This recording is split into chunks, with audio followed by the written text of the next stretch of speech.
আল্লাহ পাকের আলিশান দরবারে লাখো কোটি শুকরিয়া, যে মহান মালিক আমাকে আপনাদেরকে অত্যন্ত মায়া করে, মহাব্বত করে, ভালোবেসে দুনিয়ার সমস্ত ফিতনা ফাসাদ থেকে হেফাজত করে, ব্যস্ততা থেকে ফারেক করে, সমাজের হাজারো মানুষদের মধ্য থেকে যাচাই বাছাই করে সাইয়্যিদুল মাকান, সাইয়্যিদুল আইয়াম, সর্বশ্রেষ্ঠ জায়গা, সর্বশ্রেষ্ঠ দিনে আল্লাহ পাকের হুকুম পালন করার জন্য মসজিদে আসার বসার তৌফিক দান করেছেন। এজন্য আমরা সকলেই জবান ছেড়ে অন্তরস্থল থেকে সেই মালিকের দরবারে শুকরিয়া আদায় করি। সকলে বলি আলহামদুলিল্লাহ।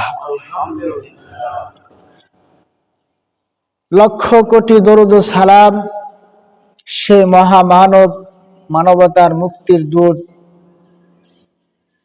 শাফিউল মুজনিবিন, সাইয়্যিদুল মুরসালিন, সাইয়্যিদুন নবিয়্যিন, খাতামুন নবিয়্যিন, আহমদ মুজতাবা মুহাম্মদ মুস্তাফা সাল্লাল্লাহু আলাইহি ওয়াসাল্লামের প্রতি সকলে বলি সাল্লাল্লাহু আলাইহি ওয়াসাল্লাম। তো সম্মানিত উপস্থিতি, দীর্ঘ কয়েক জুমা আলোচনা করতেছিলাম যে ইসলামী রাষ্ট্র ব্যবস্থার গুরুত্ব, ফজিলত। একটা দেশে ইসলামী রাষ্ট্র থাকা কি পরিমাণ গুরুত্ব, এবং ইসলামী রাষ্ট্র ব্যবস্থা হইলে সেটা লাভ কি, তো এই নিয়ে আমরা মোটামুটি একটু বিস্তারিতভাবে আলোচনা করেছি। তো আজকে আমি আলোচনা করব ইসলামের অন্যতম একটা ফরজ বিধান, পর্দা করা। কি করা? পর্দা। শুধু মেয়েদের জন্য না, পর্দা পুরুষ নারী, নারী পুরুষ উভয়ের জন্যই পর্দা করার বিধান। কিভাবে করবে এই বিষয়ে আলোচনা হবে ইনশাআল্লাহ, হয়তো কয়েক জুমা লাগতে পারে। তো এটাও এমন একটা বিধান, আসলে প্রত্যেকটা ইসলামের প্রত্যেকটি বিধান যে ব্যক্তি, যে পরিবার, যে সমাজ, যে রাষ্ট্র পরিপূর্ণভাবে পালন করবে, অবশ্যই সে সবচেয়ে বেশি শান্তি পাবে, রহমত বরকত পাবে, এবং সবচেয়ে নিরাপত্তা পাবে। ঠিক কিনা? এই জন্য ইসলামের প্রত্যেকটি বিধান, যদি কারো বিশ্বাস না হয় তাহলে সে ওইভাবে মাইনা দেখুক। একটা রাষ্ট্র সে ইসলামের প্রত্যেকটা বিধানকে ফলো করে দেখুক, সে শান্তি পায় কিনা। শান্তি দেওয়ার মালিক কে? আর একটা আওয়াজ করে বলি আল্লাহ। আল্লাহ তাআলা। আমি প্রায় সময় বলি আল্লাহ তাআলা আমাকে আপনাকে বানিয়েছেন, আমি আপনি মানুষ কিভাবে শান্তি পাবে, কিভাবে সে নিরাপত্তা পাবে, এটার খবরও সবচেয়ে কে ভালো জানেন? আল্লাহ তাআলা। এই জন্য কোন ব্যক্তি যদি চূড়ান্ত সফলতা, চূড়ান্ত শান্তি এবং নিরাপত্তা পেতে চায়, অবশ্যই কোরআনে কারীম এবং হাদিসের যে দিক নির্দেশনা এর ছায়াতলে আসতে হবে। ঠিক কিনা? আম গাছ গাইরা কাঁঠাল খাওয়া যাবে না। সুতরাং আমি ঘোরাঘুরি করব ফাঁক ফোক দিয়ে, নিজের বানানো আইন আমি ফলো করব, মানুষের তৈরি আইন আমি ফলো করব, আর আশা করে বসে থাকবো যে আল্লাহ পাক আমাকে শান্তি দিবেন। এটা কোশ্চিন কালেও হতে পারে না। আল্লাহ পাক আমাকে আপনাকে যেইভাবে চলতে বলেছেন ওইভাবেই চলবো, ওইভাবে চললেই শান্তি আসবে। বিকল্প কোনো পদ্ধতিতে আসলেও সেটা দীর্ঘস্থায়ী হবে না, একটু আসলেও আর অন্য দিক দিয়ে অনেক কি হবে, ক্ষতি। এই জন্য মুহতারাম হাজিরিন, সম্মানিত উপস্থিতি, আমাদের সকলকেই কোরআন ও হাদিসের যে দিক নির্দেশনা এর ছায়াতলে আসতে হবে। ঠিক কিনা? তো এই জন্য আমি কোরআনে কারীম থেকে, কোরআনে কারীমের অন্যতম একটি সূরা, সূরাতুন নূর, সূরার নাম কি? সূরাতুন নূর। সময় কম, আমি অল্প অল্প করে আলোচনা করব। একদিনেই সব শেষ করতে হবে এটা তো জরুরি না, কি বলেন? তাই না? আপনারাও ব্যস্ত, সবাই ব্যস্ততার মধ্যে থেকেই যেন আমরা অল্প অল্প করে হলেও যেন আল্লাহ পাকের প্রত্যেকটা বিধান আমরা কি করতে পারি, জানতে পারি, যেন আমল করে দুনিয়া বা আখিরাতে সফলতার জন্য আমরা কি করতে পারি, অর্জন করতে পারি। আল্লাহ পাক আমাদের সকলকে তৌফিক দান করুন, সকল বলুন আমিন। আমিন। তো সূরাতুন নূর এর 30 নম্বর আয়াত, কত নাম্বার? 30 নম্বর আয়াতে কারিমার মধ্যে আল্লাহ পাক কি বলেছেন দেখেন। আল্লাহ পাক বলেছেন কুল লিল মুমিনিন। কুল মানে হলো তুমি বলো, কুল মানে তুমি বলো। তুমি বলতে এখানে আল্লাহ পাক নবীজিকে লক্ষ্য করে বলেছেন যে হে নবী, হে আমার হাবিব, হে আমার বন্ধু, তুমি বলে দাও। তুমি কি করে দাও? কাকে বলবে? লিল মুমিনিন, মুমিন ইমানদার যারা, মুমিন যারা, তাদেরকে বলো। তাদেরকে এখানে পুরুষকে লক্ষ্য করে বলছে, এরপরে আসবে মহিলাদের। যে কি বলবো? যে আগুদ্দু মিন আবসারিহিম, তারা যেন তাদের দৃষ্টিকে নত রাখে। কাদের বলছে? পুরুষদেরকে। তারা যেন তাদের দৃষ্টিকে কি রাখে? নত রাখে। তাহলে বোঝা গেল আমি আপনি বা মানুষ যেভাবে চলো তার দৃষ্টিকে নত রেখেই চলতে হবে। সামনে যদি হাজারো সুন্দরী মেয়ে উলঙ্গ হয়ে বসে থাকে, দেখার কোনো সুযোগ? কার নির্দেশ? হুকুম হলো কার? আল্লাহ তাআলার। বাস্তবায়ন করবে কারা? এলাকার যারা মাতব্বর থাকবেন, দেশের যারা প্রধান থাকবেন, এরা এটা কি করবে? বাস্তবায়ন করবে। আর যারা জনগণ থাকবে এই নিয়মটাকে তারা মেনে নিবে, ঠিক কিনা? হুকুম হলো কার? আল্লাহ তাআলার। যে নবী তুমি বলে দাও ইমানদার পুরুষদেরকে তারা যেন তাদের দৃষ্টিকে কি রাখে? নত রাখে। সুতরাং সামনে কি হলো না হলো দেখার কোনো কি নাই, সুযোগ নাই। এরপরে কি বলছে? ওয়াহফাজু ফুরুজাহুম, এবং তারা যেন তাদের লজ্জাস্থানের হেফাজত করে। তারা যেন তাদের লজ্জাস্থানের।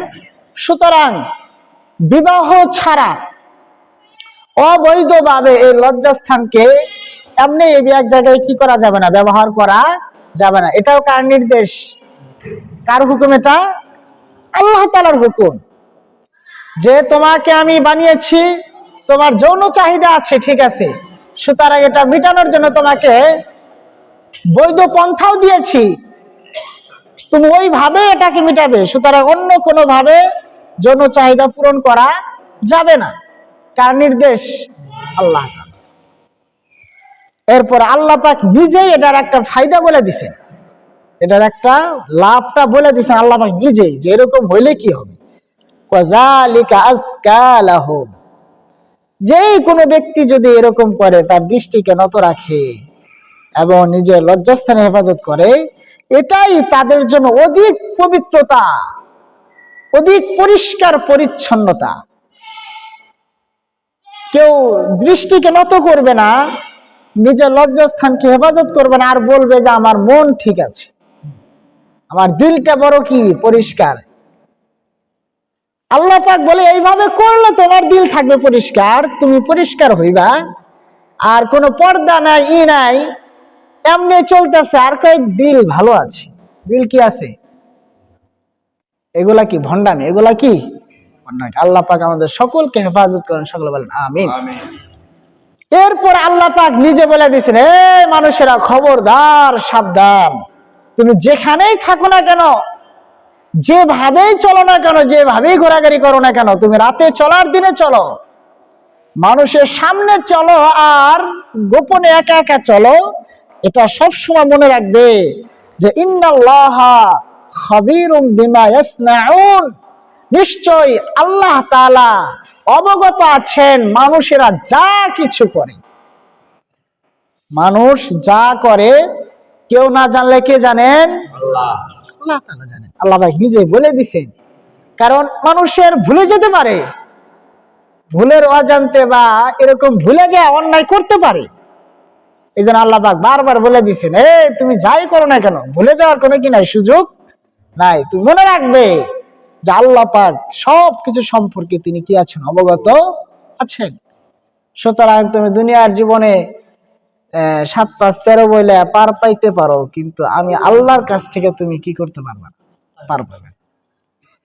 তাহলে মোহতারাম হাজিরিন, এখান থেকে আমরা জানতে পারলাম যে আল্লাহ পাক নির্দেশ দিয়েছেন সকল পুরুষকে, অর্থাৎ বালেগ যত পুরুষ আছেন, বালেগ হওয়ার পর থেকে মৃত্যু পর্যন্ত সকল পুরুষকে লক্ষ্য করে, সকল ইমানদারকে লক্ষ্য করে বলে দিছেন যে তারা যেন তাদের দৃষ্টিকে কি রাখে, নত রাখে,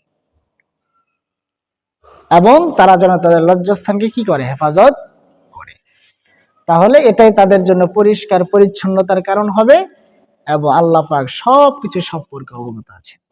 তাহলে এখান থেকে আমরা জানলাম যে দৃষ্টিকে নত রেখে চলতে হবে।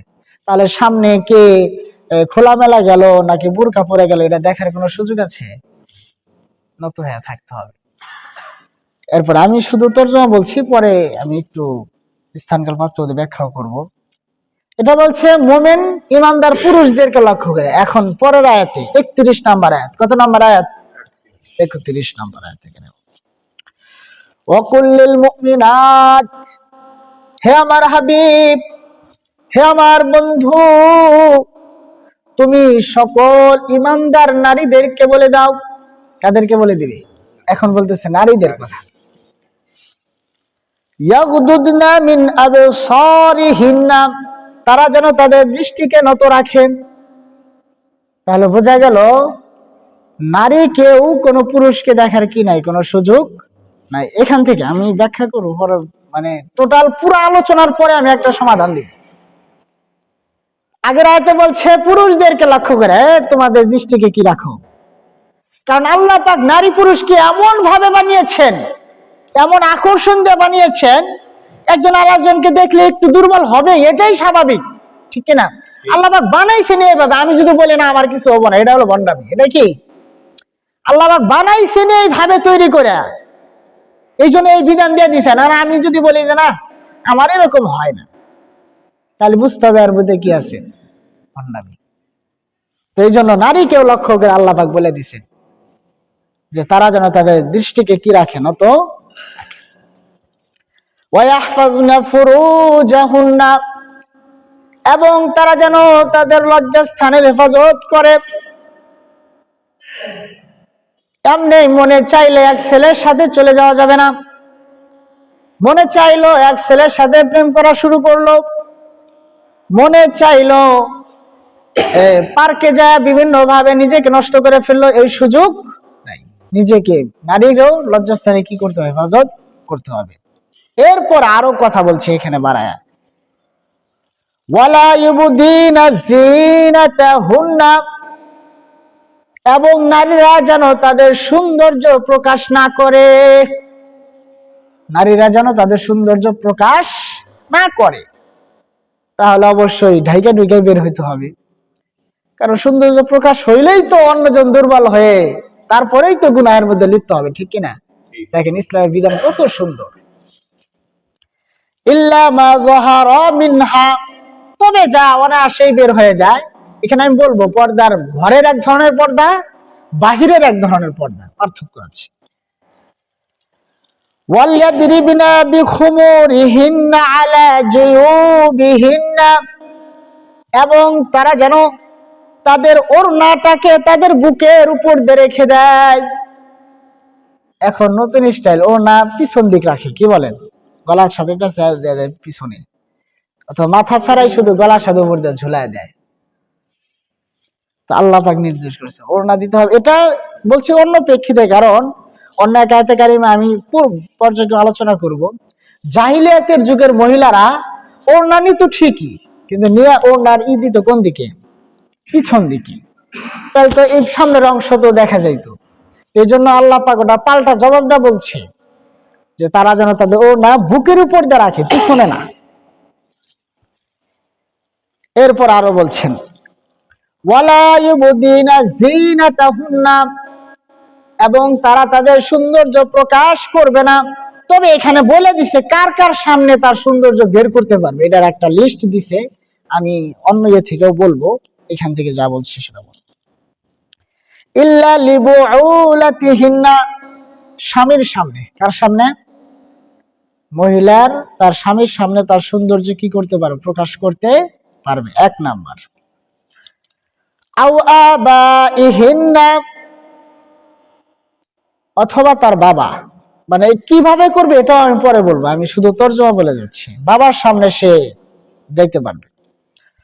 আও আবাই বুউলাতিহিন্না, এবং স্বামীর বাবা মানে কি শ্বশুর, স্বামীর বাবা মানে শ্বশুর। আও আবনাইহিন্না, এবং তার সন্তানাদির সামনে। আও আবনাই বুউলাতিহিন্না, এবং তার স্বামীর সন্তান, অর্থাৎ স্বামীর যদি একাধিক স্ত্রী থাকে অন্য স্ত্রীর সন্তান। আও ইখওয়ানিহিন্না, এবং তার ভাই, মেয়ের ভাই। আও বানি ইখওয়ানিহিন্না, এবং তার ভাইয়ের ছেলে, অর্থাৎ ভাতিজা, তাই না, ভাইয়ের ছেলে ভাতিজা। আও বানি আখাওয়াতিহিন্না, এবং বোনের ছেলে, অর্থাৎ ভাগিনা, বোনের ছেলে। আও নিসাইহিন্না, এবং মহিলাদের সামনে। এখানে এই কারণে বলছে, ইখতিলাফাত আছে যে মহিলা অর্থাৎ ইমানদার মহিলা ইমানদার মহিলার সামনে তার সৌন্দর্য প্রকাশ করতে পারবে, অমুসলিম বিধর্মী কোন মহিলার সামনে তার সৌন্দর্য কি করতে পারবে, প্রকাশ করতে পারবে না। তো এখানে ফতোয়া হলো, কেউ কেউ বলেছেন যে যদি অমুসলিম মহিলাও যদি সে ভালো মানের হয়, তার ভিতরে কোনো কুচক্র নাই, কোনো ফিতনাবাজ না, অমুসলিম ঠিক আছে কিন্তু তার আচার ব্যবহার বা তার লেনদেন সব ঠিকঠাক আছে, তাহলে সে আসতে পারে। কারণ অন্য একটা হাদিসের মধ্যে আছে, নবীজির স্ত্রীদের কাছে বিধর্মী অনেক মহিলারা বিভিন্ন কারণে আসতো। আবার কারো কারো ফতোয়া আছে যে না, কোন বিধর্মী মহিলাটাও ওই বেগানা পুরুষের মতো, অর্থাৎ বিধর্মী মহিলাও কোন ইমানদার মহিলার সামনে আসতে পারবে না, বা সেও তার সামনে যেতে পারবে না, মানে চেহারা সৌন্দর্য প্রকাশ করতে পারবে না। আও মা মালাকাত আইমানুহুন্না, এবং তার অধীনস্থ যে গোলাম বাদী থাকে, গোলাম, অধীনস্থ গোলাম, এখন তো গোলামবাদের যুগ নাই। আও ইত্তাবিঈনা গায়রা উলিল ইরবাতি মিনার রিজাল, এবং এমন পুরুষ যার যৌন ক্ষমতা নাই, অর্থাৎ এটা কয়েক ভাবে হতে পারে। একটা হলো অসুস্থের কারণে, অর্থাৎ নারীদের চাহিদা তার মধ্যে নেই, হতে পারে অসুস্থতার কারণে, অথবা একদম বৃদ্ধ হওয়ার কারণে এই পরিমাণ আর ওই ফিলিংস তার নাই, অথবা যে কোনো কারণে হোক, কোনো পুরুষের মাঝে যদি নারীর প্রতি কোনো আকর্ষণ না থাকে, বিভিন্ন কারণে, অসুস্থতা ইত্যাদি কারণে, তার সামনেও সে তার সৌন্দর্য কি করতে পারে, প্রকাশ করতে পারে। আও ইত্তিফলিল্লাযীনা লাম ইয়াযহারু আলা আওরাতিন নিসা, এবং ওই শিশু যে এখন পর্যন্ত তার এই বুঝ হয় না যে নারী কি জিনিস, নারী পুরুষের যে আলাদা যে আকর্ষণ, যে ফিলিংস, এই বুঝ তার আসে না, অর্থাৎ সে এখনো বালেগ হয়নি। বা এখনকার পোলাপান যে হয়, যে চালু হয়, বালেগ না হলে অনেক কিছু তারা বুঝে ফেলে। তো এটা বলছে যে এমন শিশু যে এখনো ওরকম কোনো কিছু বোঝে না যে আসলে নারী কি জিনিস, ওরকম শিশুর সামনেও সে কি করতে পারবে, যেতে পারবে। এখানে এরকম ভাবে প্রায় 10টার মতো লিস্ট দিল। এরপরে বলতেছে ওয়ালা ইয়াদরিবনা বিআরজুলিহিন্না লিইউলামা মা ইখফিনা মিন যিনাতিহিন্না, এবং তারা যখন জমিনে চলবে তারা এমন ভাবে চলবে না যে তার সৌন্দর্য থেকে যে গোপন অংশ সেটাকে জানা যায়। অর্থাৎ এখানে বলছে যদি পায়ে নূপুর পরে, কি পরে, মেয়েরা নূপুর পরে না, যদি নূপুর পরিধান করে তো এমন ভাবে হাঁটবে না যে সেটার ঝনঝনের আওয়াজ অন্য কোনো পুরুষের কানে যায়। তাহলে বোঝা গেল রাস্তাঘাটে ওইভাবে নূপুর পরে চলাও যাবে না, কারণ রাস্তাঘাটে চললে তো পুরুষরা থাকবেই সাধারণত।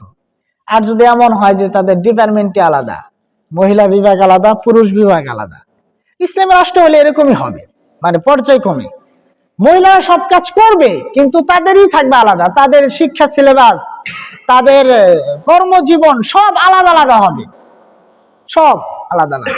সংসদও যদি মহিলাদের, সেখানে আলাদা হবে, মাঝখানে পর্দার ব্যবস্থা থাকবে, আলাদা, সবকিছু আলাদা। নারীরা সব কাজ করতে পারবে কিন্তু পর্দার মাধ্যমে। ওই পরিবেশ, এটা তো আমি আপনি এখান থেকে বললে হবে না, সেটা উপর থেকে কি হয়ে আসতে হবে, ঠিক কিনা? তো এরকম হবে, এরকম হলে দেখবেন যদি নারী পুরুষেরই ভিন্ন থাকে তাহলে কি এত ধর্ষণ হবে? এত মানে মানুষের যেই অনিরাপত্তা, মানুষের যে পেরেশানি, যে কি জান কি হয়, এরকম কোন স্থায়ী, সবারই থাকবো আলাদা। তো এরপরে আল্লাহ তাআলা সকলকে লক্ষ্য করে বলছেন, ওয়াতুবু ইলাল্লাহি জামিআ,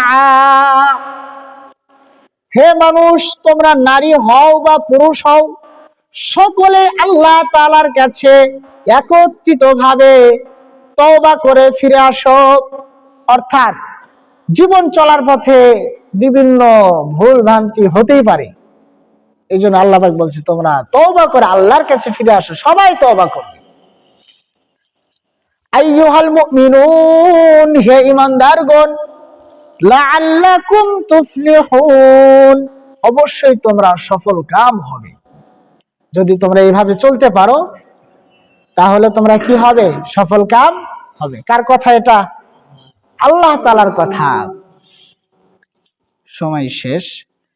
তো যাই হোক, এখান থেকে যতটুকু আমরা জানলাম যে এতটুকু তো আমাদের কাছে ক্লিয়ার যে আল্লাহ তাআলা পুরুষকেও বলেছেন তার দৃষ্টিকে নত রাখার জন্য এবং নারীকেও বলেছেন তার দৃষ্টিকে নত রাখার জন্য। কারণ যে কোনো জিনিস গুনাহ তো সরাসরি হয় না, আগে ওটাকে দেখতে হয়, কি বলেন, তাই না? নারী পুরুষের যে এটা না দেখলে তো তার প্রতি আসবে না। এই জন্য আল্লাহ পাক প্রথমে এটাই বলে দিছেন যে তোমার দেখার মাধ্যমে এগুলা কাজ করবে ভিতরে, সুতরাং তোমার যেন না দেখতে পারো, তোমার দৃষ্টিকে নত রাখো। তোমার দৃষ্টিকে কি রাখো? নত রাখো, তাহলেই তুমি ওটা থেকে বাঁচতে পারবা। তোমার দৃষ্টিকে নত রাখবে না, তাহলে তুমি যত চেষ্টাই করো তুমি গুনাহ থেকে বাঁচতে পারবে না। এই জন্য আল্লাহ তাআলা এটাই বলে দিছে। তো যাই হোক মুহতারাম হাজিরিন, তো আমরা আজকের আলোচনা থেকে বুঝলাম যে আল্লাহ পাক উভয়কেই বলেছেন, নারী পুরুষ উভয়কেই দৃষ্টি নত রাখতে বলেছেন এবং লজ্জাস্থানের হেফাজত করতে বলেছেন। তবে এখানে মহিলাদের জন্য যে কয়েকটা লিস্টের কথা বলছেন সেটা বলছেন, আমি এটাকেই সংক্ষেপে বলি মনে রাখার সুবিধার্থে। মেয়েদের মাহরাম হলো 14 জন। মেয়েদের মাহরাম কয়জন? অর্থাৎ যাদের সাথে তিনি দেখা করতে পারবেন, সেটা সহজে মনে রাখার জন্য যে তারতিব, সেটা হলো বাবার মতো 5 জন। বাবার মতো আর জিনিস তো এক না, কি বলেন, তাই না? বাবার মতো কয়জন? 5 জন। এক নাম্বার হলো আপন বাবা। এক নাম্বার কি? বাবা। চাচা, মামা, শ্বশুর, দুধ পিতা, দুধ বাবা। অন্য মহিলার দুধ খাইছেন, তো মহিলার স্বামী, তো ওনার কি হবে? দুধ বাবা। তাহলে এক নাম্বার আপন বাবা, জন্মদাতা যে পিতা, বাবা, এবং এই চাচা, মামা, শ্বশুর, আপন শ্বশুর, স্বাস্থ্য শ্বশুর না, একবার আপন শ্বশুর এবং দুধ পিতা। তাহলে বাবার মতো 5 জন হলো, বাবার মতো। এরপরে ভাইয়ের মতো 5 জন, ভাইয়ের মতো আপন ভাই। তারপরে হলো দাদা ভাই বলে না, ভাইয়ের মতো দাদা। নানা ভাই বলে, নানা। তারপরে হলো নাতি। এরপরে হলো দুধ ভাই। কি ভাই? দুধ ভাই, অর্থাৎ এক মহিলার ছেলে মেয়ে একসাথে দুধ পান করছে, দুধ ভাই ওরা। তাহলে ভাইয়ের মতো 5 জন, ভাই, দাদা, নানা, তারপরে নাতি এবং হলো দুধ ভাই। তাহলে কয়জন হলো? 10 জন। আগের 5 জন আর এখন হলো 5 জন, 10 জন। আর ছেলের মতো 4 জন, নিজের ছেলে। তারপরে হলো ভাইয়ের ছেলে। কার ছেলে? ভাইয়ের ছেলে। তারপরে হলো বোনের ছেলে। তারপরে হলো মেয়ের জামাই। এই 14 জন। এই 14 জনের সামনে সে যাইতে পারবে শালীন পোশাক পরিধান করে। এরপরে ছেলেদের জন্য এটা উল্টাইলেই ছেলেদের 14 জন হয়ে যাবে। মার মতো, মেয়ের ছিল বাবার মতো 5 জন, তাই না? তো ছেলেদের বেলায় আসুক, মায়ের মতো 5 জন। যেমন আপন মা, তারপরে হলো এই খালা, তারপর ফুফি, তারপরে হলো শাশুড়ি, তারপরে হলো দুধমা, তারপরে কি? দুধমা। এই 5 জন। এরপরে বোনের মতো 5 জন, বোনের মতো 5 জন, যেমন নিজের আপন বোন, নিজের আপন বোন, আপন দাদি, আপন নানি এবং নাতি নাতনি, মানে কন্যা যেটা নাতনি, এবং কি বলে দুধ বোন, যার সাথে দুধ পান করছে। এরপরে বোনের মতো গেল, এখন মেয়ের মতো 4 জন, মেয়ের মতো 4 জন, যেমন নিজের আপন মেয়ে, আপন মেয়ে, ভাইয়ের মেয়ে, বোনের মেয়ে এবং ছেলের বউ, ছেলের বউ। তো এই হলো পুরুষের জন্য 14 জন এবং নারীর জন্য 14 জন। এদের সাথে তিনি শালীন পোশাক পরিধান করে এদের সাথে কি করতে পারবেন, এদের সামনেও যেতে পারবেন এবং এদের সাথে কথাও বলতে পারবেন। এগুলা ছাড়া বাকি যত পুরুষ আছেন, যত পুরুষ আছে এদের সাথে তো দেখা করতে পারবেই না, কিন্তু প্রয়োজন হলে পর্দার আড়াল থেকে কথা বলতে পারবে। এটা হলো ইসলামী শরীয়তের বিধান, ইসলামী শরীয়তের